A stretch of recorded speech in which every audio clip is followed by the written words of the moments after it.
Mills की बरतरफ मुलाजमीन भी Karachi registry supreme court की बाहर जो है वो एहतजाज कर रहे हैं। उस हवाले से भी अपडेट कीजिएगा शाहिद।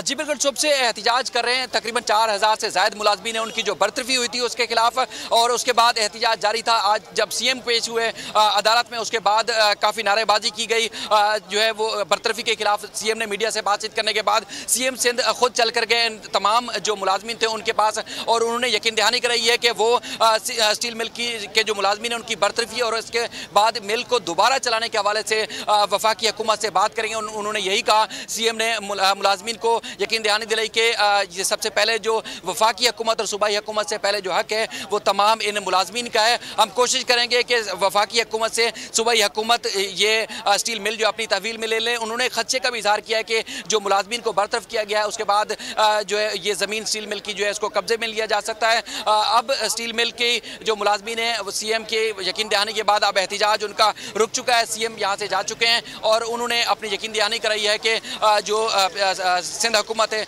वो स्टील मिल की मुलाजमीन के साथ खड़ी होगी और बरतरफी का फैसला जो है उसको वापस लिया जाए, और उसके अलावा जितने भी रकम लगेगी वो पैसे भी खर्च करेंगे और स्टील मिल की बहाली के लिए हर मुमकिन जो है इकदाम करेंगे।